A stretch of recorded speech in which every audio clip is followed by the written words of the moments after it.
Hello, world. Today, we're taking a shift in the conversation of manhood. One of the things that many men face is parental rights and guardianship. So, today, to speak for the men who may not have a voice or who may need direction on where to go to get the proper help and assistance. Catch him on his podcast, The Norman Nick Show. He's also an affiliate of the Real Advocate, an organization designed to rate family court judicial appointees based on their fairness, transparency, and treatment of fathers. Welcome to After the Break. It's Norman Nix. How you doing today, good brother? I'm hanging in there, my guy. Man, thanks for being here, man. And thank you so much for being willing to share this valuable information. Because like we spoke off camera, I too know a couple of brothers who can very well benefit from the information that you have to share. So with the audience, man, tell us what exactly is it that you do and advocate for when it comes to fatherhood and guardianship? My journey's been long and kind of forged in fire, kind of like a jailhouse preacher. You got to go through the fire in order to learn the lessons type stuff. So my first baby mama kind of burned me because I was young and dumb and didn't know what to do as far as parental rights, and I couldn't afford an attorney, obviously, and the help that I got really was kind of biased. So in the end, I basically got what I got, even if I would have ran away from my responsibilities. But I tried to man up and become the instead of them coming to find me, I became the petitioner, meaning that I filed in court first, and I still got railroaded. They took 50% of my income. I became the weekend warrior, and then later on, after in a second relationship, and I was able to strengthen my game. I became a paralegal in the financial industry, but being a paralegal, no matter what niche you're in as far as law, it's basically the same because you have to learn the statutes of the area that you live in.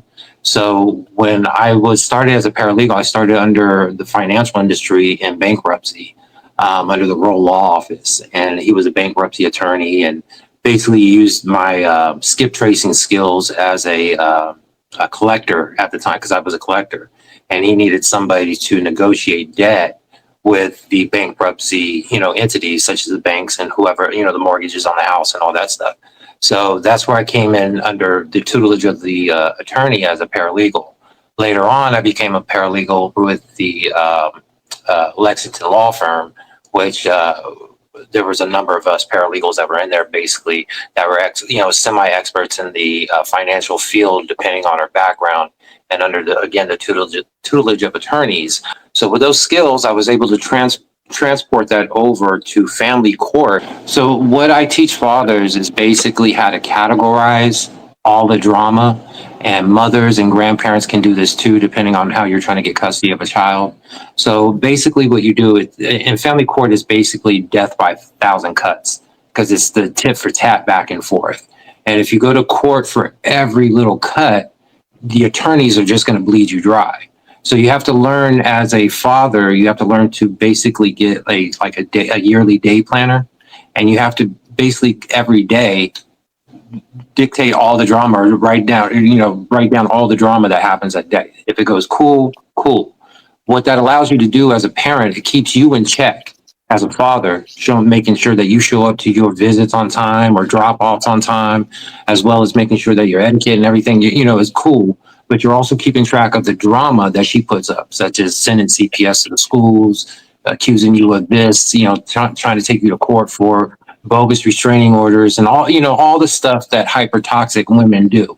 And I'm not saying that all women are as toxic as mine, because there is a spectrum. And some women are able to learn, some parents are able to learn quicker than others.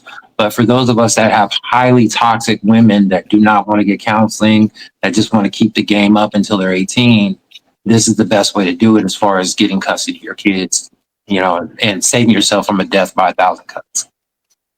So you said something that I hear a lot of guys say that they go through when dealing with the courts, typically only with child support court, and that's documentation. Like, how effective is that really? Because over the years, I've always saw guys still have hurdles even with proper documentation, whether it be receipts, whether it be video recordings to show proof, of activity with your child, safe environment. So how effective is the documentation? How important is that when pleading your case? Well, it's a double-edged sword. So one, a lot of fathers you're going to hear complain what you said on the child support side as far as keeping receipts. Depending on what state you live in, child support can only be dictated by the state. So if you try to give her child support and as far as an agreement outside of the court and establishing paternity, so if you're not married, you have to go to court and establish paternity, whether you're on the birth certificate or not. So you might as well not give her anything because the courts are going to determine. If you are going to grease the gears and make it smoother, you can make an agreement with her. And then if she's cool with it, have that agreement be agreed upon in the family, counseling session before you go, if you even have to make it a trial, because you may be able to litigate it before it has to go to trial. So there doesn't have to be any drama. You just go to court, establish paternity. You already have your agreement. If she's cool and you're cool, then boom, it's all done. There's no drama. Really, no money has to be expended. But if she's toxic and she wants your money, in some states, a money order is not child support. So they'll look at it as a gift. So those receipts are going to be null and void. So what you want to do is file for paternity. Make sure that you're on, whether you're on the birth certificate or not, get your blood work done or whatever, establish paternity legally. And then on that day is when you'll start your child support agreement, depending on her income, your income, and as far as normalcy, who can bring normalcy for the children. I'm not going to lie, man, I've seen some very unfair mothers out there. And this is no badge to the mothers out there. I have a good brother of mine that's out there. He know who he is, from Chicago. I saw this man go through some real struggles as a father. I don't know what the relationship was with the mother personally behind closed doors. I can't speak to that. I don't know. But the way I saw him fight for his children, at least let me know, if from the outside looking in at his character, to see that, hey man, this man has to be a good father. He has to be a good human being, because the children want to go with him too. Does that even play into the court's decision? Again, it's a double-edged sword because kids can be manipulated. So that's why judges won't listen to children. At least here in Arizona, they won't listen to a child until they're 16 when it comes to what they want as far as their decision-making or who they want to be with or spend time with, this, that, or the other. When they're minors, it's really easy, especially for women, to manipulate through nurturing because children don't like disciplinary, issues. So when you're dealing with a father who has a heavy hand as far as disciplinary and is like, look, whether you're on my visit or not, this lesson has to be learned for the long term. And you have the mother that's playing the short term game and is like, oh, don't listen to your father, blah, blah, blah. The children will migrate towards the path of least resistance, which is the nurturing, not the nature. So it isn't until later on that they realize that the long term is the best term, because your older self is always going to congratulate or hate your younger self, as far as your past decisions. So when it comes to the answer to your question, what it usually comes down to is the hand that rocks the cradle actually rules the world. So if you're the parent, let's say your ex, like in my case, my ex, when my kids were in their formative years in elementary school, preschool, she was not able to get them to school on time, so there was truancy issues and a bunch of paperwork that came upon their attendance and lack thereof. And she was the one, we weren't married and we weren't together, so she had full custody. I had to go to court and prove that she was inadequate. So when the kids got literally kicked out of school, in preschool and second grade, I believe it was, this is my oldest now has graduated high school, but this was like 18 years or 13 years ago or whatever. But long story short, so when my oldest and my son, who's now 16, got kicked out of school because of attendance, when she gave him to me for a visit, I immediately enrolled him in school without even asking her. I took that paperwork and immediately enrolled him in school down the street from my house. So I became the hand that rocked the cradle. So literally in family court, the base rule is the one that puts the child to bed and wakes the child up, even though those hours are sleeping hours, that is the stable hours that you're giving that child to be able to function in life. So usually that is the mother's role, because when, the toxicity happens, the idea is to file restraining orders or, DVOs and accusations and all this, and push the father out of the house or whatever, out of the dwelling. So that way she becomes the primary custodial. And then they go to court to show that they've established the normalcy for the child, when all the time it's been the father that's been paying the rent, providing the normalcy, and the wife has been able to partner with him.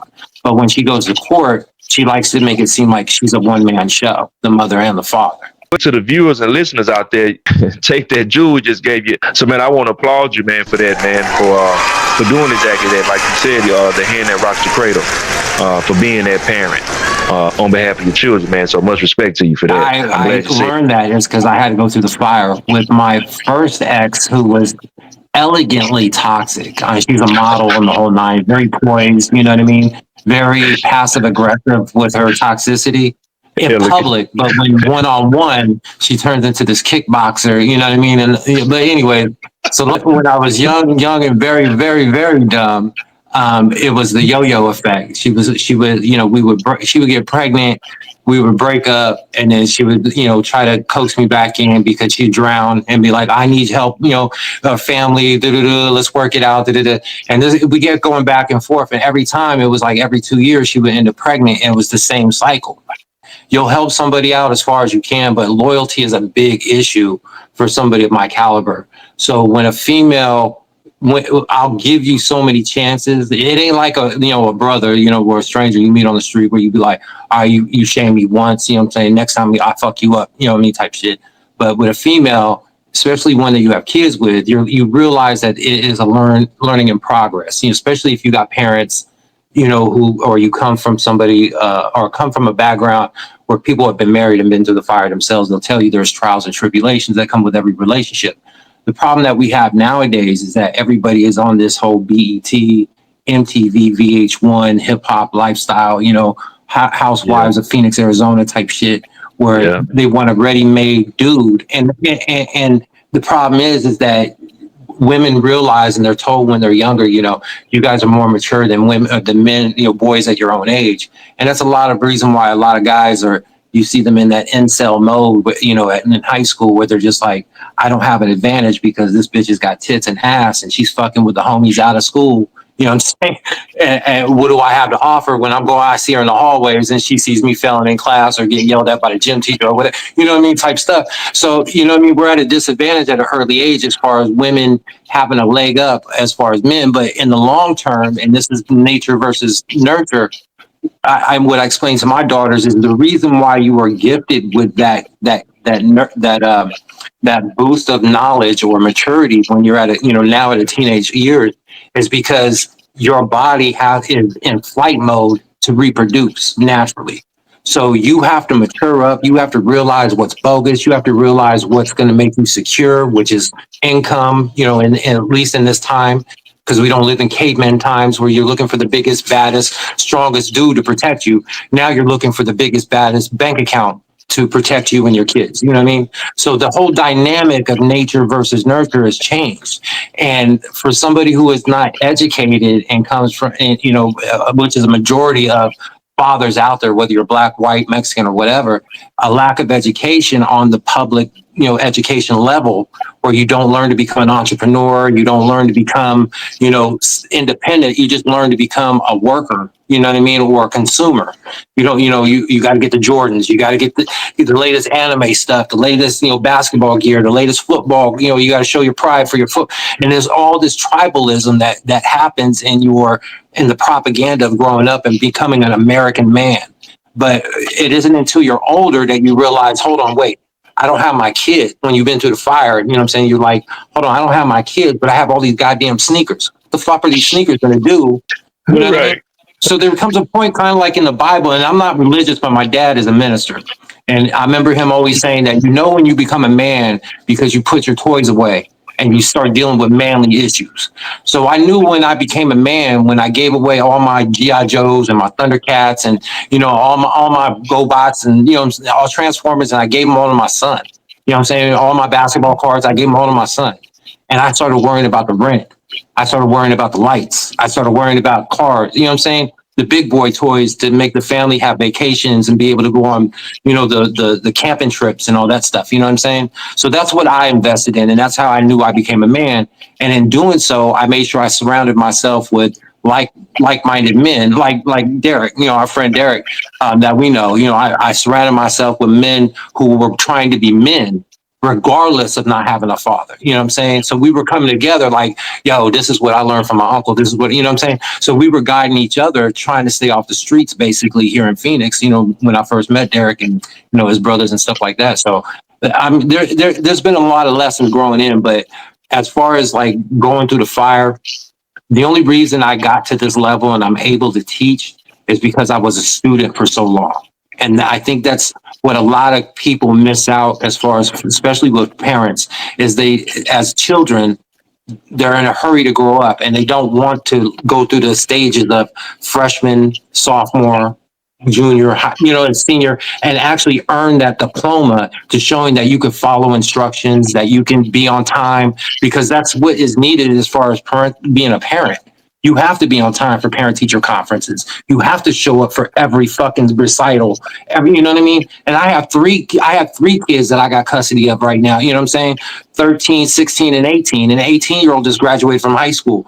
Full honors I wouldn't say full honors, but honor roll in journalism. My son is in a DECA, which is he does like the robotics, gaming stuff or whatever, and he's on a roll. My youngest is basically a straight A student. She got 2 Bs on her last report card, and she was head of the treasury in her junior high school, and stayed after school to do tutoring for what was called I Care, meaning I care about you, for the younger classmen that were in her school. So there's not only monkey see, monkey do, for lack of a better term, as far as learning leadership, through fatherhood or whatever else. Because the things you just said about your children, as successful as they are scholastically, a true testament to your leadership. So to the men out there, that's a conversation I've been having in this manhood series, and behind the scenes are the stages of life in manhood. You mentioned the freshman, sophomore, junior, senior, then graduation, to be fully prepared. But there's also levels after that. Higher education, yeah. Higher education. That also takes a certain skill set as well. I told my buddy yesterday, it's like the movie Boys in the Hood, where the mom, the baby ran in the street, and the mom standing in the door and they're like, hey, get your baby. So now the baby's out in the street because the mom in the house stuck at the party. The dad in the house stuck at the party. And so somebody else out in the street and picked the baby up and got the baby running amok, and ain't no telling what's going on in the child life. So now we have children that are out here doing just, just heartbreaking stuff, man. So, brother, I applaud you for being the man you are and for being prepared in knowledge. So what are some tools that you would suggest to men who may potentially be going through what you went through? What can they do, man, to really mentally prepare themselves as leaders? Because some guys are still stuck as sophomores. Some of them had a Letterman jacket, but they're still on the bench. And a lot of the reason that happens is because America loves victims. You know what I mean? America loves a lifetime story and the comeback, and you know what I mean, and the evil man that gets his comings, you know what I mean, for hitting on the woman, you know what I mean. It's been embedded in us, you know what I'm saying, since we were kids, you know what I'm saying. And before I answer your question, growing up in a single parent household, even though my parents were military, during my high school years, my mother was a single mother. So I used to hear a lot of male bashing type stuff, which was very common back in the 80s, 90s, early 2000s. Even now, I guess, you know what I mean? Because you hear it in Beyonce and the music, and TLC talking about scrubs and all this other stuff. And so they kind of, in a sense, would, on top of the layer of a lack of education for whatever reason, whether it's economic reasons, social reasons, cultural reasons, whatever it is, on top of that, you're also have the weight of the stereotypes on top of you. So being a man of color, to answer your question, because I watch your podcast, I see that a lot of your audiences are men of color. But to all fathers out there, even parents, I think the number one thing, if you're going to become a serious parent, i.e. father, is number one is realize that shit is going to happen. You know what I'm saying? Whether you're a good person or a bad person, shit is going to happen. So for you to always try to be the good guy makes absolutely no sense. You know what I'm saying? So what you could do though is you could just be the nice guy. But I have it reversed. So the nice guy is the guy that just does whatever needs to be done to satisfy what the woman's complaint is. You know what I'm saying? So especially when you get in family court, you get a lot of fathers that mess up in the beginning by being the nice guy and saying, all right, I give up. Let her have the kids. All right, let her get, you know what I'm saying? Let her, you know what I'm saying? And they concede because they just want to see their children because they've been without before court. You know what I mean? She's been alienated. So he's really thirsty for his kids, so he concedes and becomes the nice guy. And in becoming the nice guy, the woman starts to turn around and use that against you and saying, see, I told you, see how complicit he is. When he doesn't get his way, though, he turns into somebody else. But if you're the good guy and you go into court and you know the line in the sand and your rights and the rules of engagement, you have that notebook with you, you know, and filled with, you know, and this was 2023. And every day I just put in the notes, you know, of what happened. Well, this one, yeah. See, I just put in the notes of what happened that day at the visit or whatever, or if I went to court. I also, if I had to go to, let's say, DES or something like that, because my kids needed health care because she wasn't paying child support and I had to go get proof of anything, I just kept it all organized in this day plan. So when I went to court and became the good guy and knew my rights, and I could say, whoa, Your Honor, that's not entirely true. As you can see here, and I made copies for you, here's directly from the day planner, which is already time stamped because it's the calendar and it shows the exact date and time that this incident took place, because on the days that it happened, before I go to bed, I have a habit of making this my journal, you know, like we used to do in school or whatever. And I just write down the incidents that happened that pertain to me and her and the children. Also, I kept track electronically of our emails back and forth. As you can see, being patient, I asked questions, I gave short answers, I didn't antagonize this, that, and the third. So if you have all this evidence stacked up as a paralegal, or let's say, for lack of a better term, pro se attorney, if you're representing yourself in court, you have all this information, the judge can't look at you but anything but respectful, because you've been documenting, keeping tabs on everything, staying respectful, and it's abiding your time, which tells him that you are the perfect teacher for the best interest of this child in the long run. If you're in court and you're just like, oh, she did this, she cheated on me, oh, she said I had a little dick, she sent her brother after me, and you know what I mean? And it's just drama after drama. You don't even have to say anything. All you have to do is say, Your Honor, if you go back into August 13th of 2023, you could see here there was a restraining order filed on her brother. As you can see here, they came out here and did a report, and it showed that he was at the house. They couldn't get a hold of him, but they did end up catching him in an interview 2 weeks later when he was found in jail, incarcerated. They were able to catch up with him, and he got a page 2 on this one. So as you can see, the trouble just keeps, escalating. You know what I mean? And you don't have to even, because like I said, my dad's a minister, and probably one of the best sound pieces of advice I got when dealing with your ex is that if she's that immature and she's that much of a bitch, she can get herself in trouble. She doesn't need your help. Just like your brother and sister. If your brother and sister's a fucking douchebag, you don't need to snitch on them. They're going to get themselves in trouble. You just sit back and watch the show. Right. So yeah, I hope that answers your question as far as how to win in court as a parent. Be the mature parent. It doesn't mean that you have to concede and, follow her rules and live by her guidelines. You can still take your balls out of her purse and put them back in your pants, you know what I'm saying, and say, look, I don't agree with this. This is where I put the foot down, because I think it would be more advantageous now that he's in junior high. I think nature has to come in, because if he gets in a fight in school, he's going to have to learn to defend himself. There ain't going to be no bullying or whatever, because he's not going to be able to take that with him going into high school and into college. There ain't no bullying in the concrete jungle. And he is more on the legislative end, whereas I'm more in the trenches, in the family courts type stuff. But we both had the same mission and parallel stories as far as the toxic ex and trying to go through the courts. And he just happened to be, he doesn't advertise it, but he's a sovereign citizen. but he's sovereign citizen for business, not for criminal type stuff. And it was actually advantageous for him because his ex was trying to come after his nonprofit.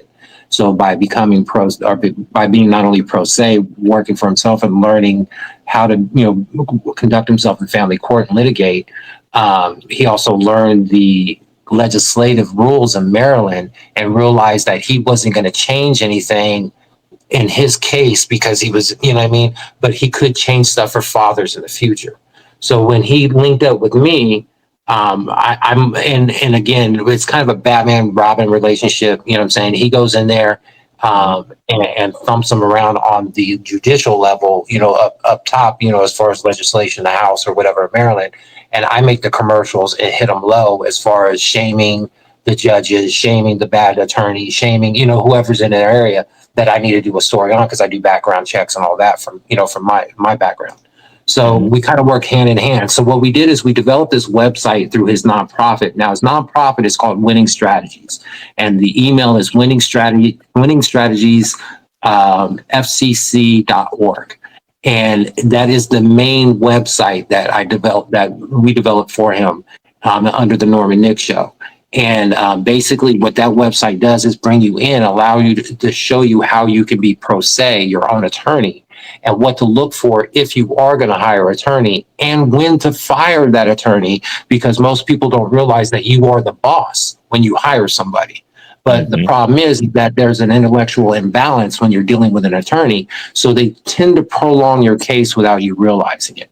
So when they tell you in the initial, free consultation, oh, this is $5,000 case, we'll be in and out within 3 months, blah, blah, blah, turns into 3 years, and then you're $30,000 in debt. And then when you try to get out of it, you're hoping you can win your case. If not, you're going to end up paying her attorney fees and your attorney fees. So in a lot of cases, that's where a lot of fathers get done. It's not necessarily the child support, it's the attorney fees that kill you. So, which, go hand in hand.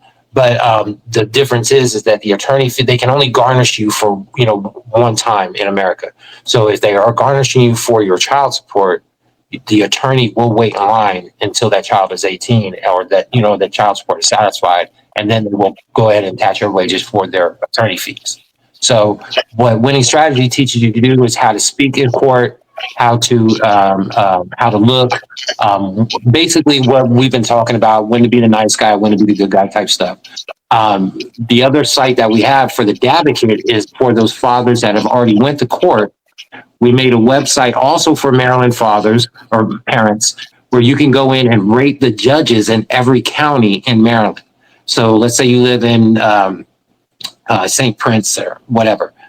You go in there, there's like 12 judges. You can see our 4-star rating system where you got one category for appeals, one category for social media, one category for, your own opinion, one category as far as biases, or, some of that. And there's like a 4-star rating and you can give your opinion on what happened. And it's as many characters and you can put links in there if you want. So let's say you get a hold of the judge or your attorney or your ex's attorney that was involved in a DUI or whatever, and you find it in the newspaper, throw the link in the fucking website so the rest of us know, so we know what attorney not to fuck with when we go and, when we need an attorney for family court. Or let's say you get a judge that's hyper biased and they're in the courts because they're on some, and let's just, for a lack of a term, they're on some racial stuff where they're showing bias in one way or another, whether they're listening to the children's advocates for adoptions so they can give your kids away to, CPS, possibly to a gay couple, depending on what state you're living in, and what the motive is judicially behind, because there's a whole world behind family court. So if you don't know what you're doing and you're just a hothead and your ex is just throwing everything against the wall to see what sticks and you're not able to take it in stride, you are going to get overwhelmed and they're going to look for an excuse to call you the angry black man or whatever and take your kids. And she may not even get your kids because she's so hyper toxic. They may find an excuse to try to save the child in the best interest and give it to another couple. And I applaud you brothers for doing that, man, for doing the work on behalf of the fathers, fighting for parental rights, and also proper representation. So that's a beautiful thing because when it comes to law, I think that just the average citizen alone, man, we don't know our rights. We don't know the law. We don't study the law. We don't even, most people don't study the Constitution and amendments. So what you brothers are doing, man, and sharing that information, man, that's that's a great deal, man. So God bless you, man, and salute to you, brothers, for that, man. The Norman Nick Show, man, tell us about that. So when I first started off, I was trying to figure out how to brand my message. And at first it was father's rights advocacy, but father's rights is not as popular as crime. But family court and crime is very popular, especially on TikTok. So that's really where I blow up at. But as far as like my background, because I used to be a collector and a skip tracer and, you know, work for attorneys or whatever, as a content creator, I know just how far I can go as far as looking into somebody's background and exposing it. And where we see the arguing amongst the parents all the time, the back and forth, the bickering, the sending of the sending of the siblings, because I've witnessed that numerous amounts of times. This kind of like a part of it when you have parental differences, and which always ends up bad for somebody. You know, so I want to encourage the women, man, stop sending your brother over there, man, because it's not. Hey, come on now, really? You're ruining their lives. You're like, you already. I was gonna say, I didn't need your brother to get you in bed. Why you need your brother now? Right, you're ruining lives. You know, you ruined your brother's life in his reputation, in his record. Like, stop. There's a big difference between a victim and a survivor. You know what I mean? And that's why I have a hard time dealing with toxic women, toxic men also, is because, you know, especially in politics, you know, you hear, especially on, you know, the far right and far left, you hear victimhood, but they never have a way to solve the problem. You know what I mean? So they talk about pedophiles, they'll talk about, you know, domestic violence, they'll talk about this, but they'll never self-reflect and say, well, maybe I should stop, you know, letting my daughter dress this way, or maybe I should, you know, speak to my kids in a manner that is more respectful, so they respect adults. You know what I mean? You know what I mean? It's kind of a reflection type thing. And what I have a hard time, especially with the Me Too community, with women with stolen valor, is what I have an issue with, is women using that stereotype of accusationals of, oh, I've been domestic violence, and it's like, hold on, no, Norm. We got a spectrum. He hasn't lived with you in umpteen years. What domestic violence? Well, I don't like the way he talked to me on an email. Okay, Norm, so you're talking verbal abuse. Norm, you're victim shaming, Norm. That's what they say. Oh, well, that's what they say. That's what I'm saying. Well, that's what I'm saying. The victims, they try to blanket coat. You know what I mean? But they don't want to look and say, okay, I'm not victim shaming, saying, okay, what outfit were you wearing? What I'm saying is, why were you in that neighborhood to begin with when you knew you should have been in school? You know what I mean? That's what it comes down to. Everybody thinks, well, I have a right. I'm American. You do have a right. You also have the right to fuck around and find out. Bars. Bar. It's what it is. Right. Definitely. So the affiliation you have with the Real Dadvocates, tell us about that and exactly what it is you guys do through that organization. So I partnered up with a guy about 5 years ago by the name of Eric Smith out of Maryland and Baltimore, Maryland. So what I do is I go into the deep dives on the Norman Nick Show on the crimes interrogation side, and I get, you know, from other content creators, or I'll go in or order FOIA requests, and I'll do interviews with the victims. I'll try to get interviews with the family, but I'll do the background check, and I'll try to find out what the root of the issue was. Being a successful parent, whether the other parent is toxic or not, it's a symbiotic relationship, because every child needs their father and their mother. Even if they are toxic, they have to know what toxic is, and they have to build up that antibody so they don't become that person later on, so they can see what not to be, and they can choose to become the 50% of the good part of that parent and leave the 50% of the toxic back. So, and all the good traits. So, and that's what I explain to my kids. No matter what you see on TV or whatever else, it's the toxicity that you want to leave behind. As far as last generation, it's the knowledge and the good shit that you want to bring into the next generation. So, into your kids. So as far as the Norman Nick Show, I teach the root of the evil is usually the boyfriend the new boyfriend that gets involved. So the father will not even know what's going on. 9 times out of 10, the child is killed, and it's killed under the new boyfriend babysitting while the mom is at work. Mm-hmm.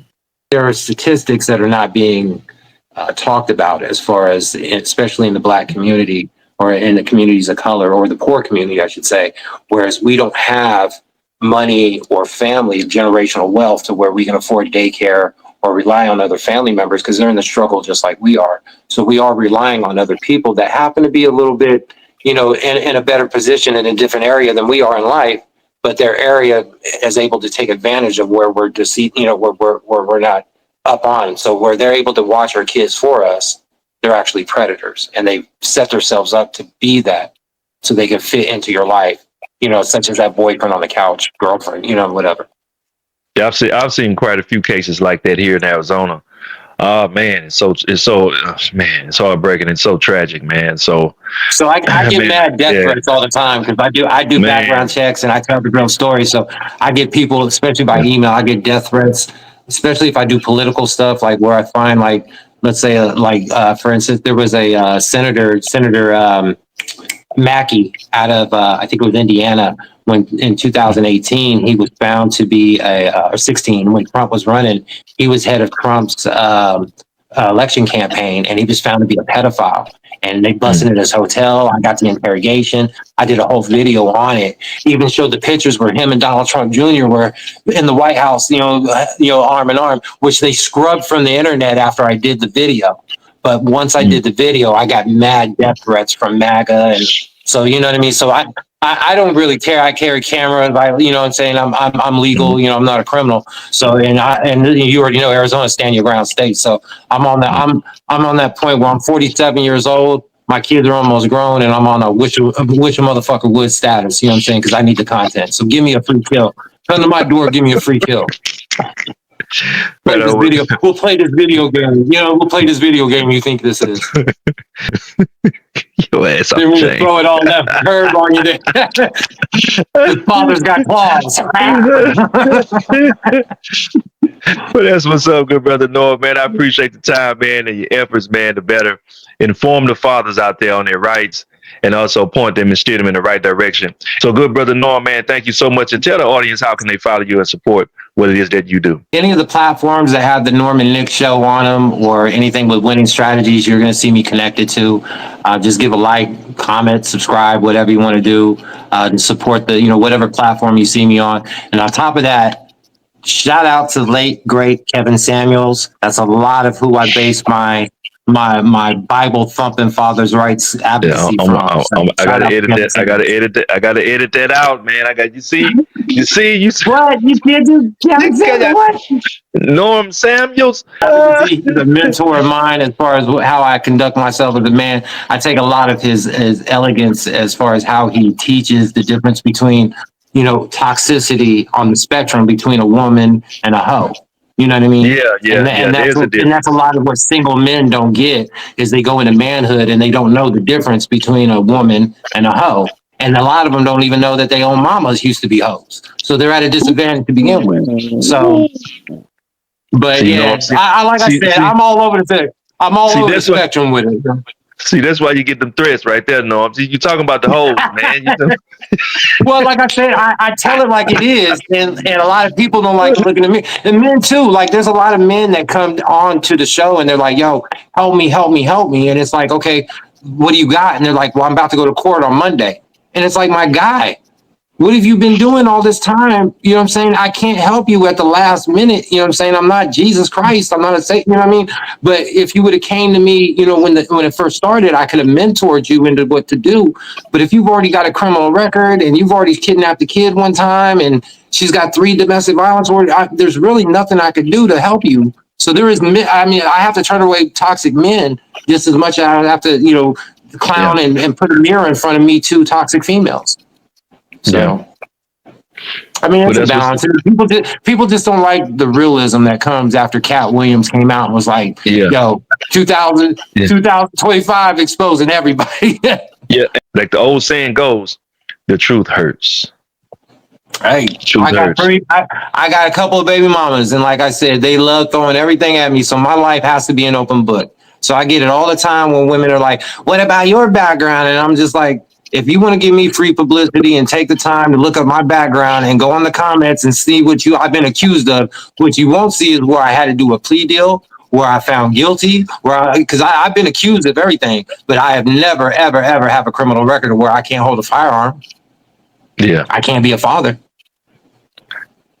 Right on. So like man. I said, it's knowing when and where to talk, how to talk, you know what I'm saying? Because like I said, we get animated on the podcast, but it doesn't mean that you bring that same energy to family court.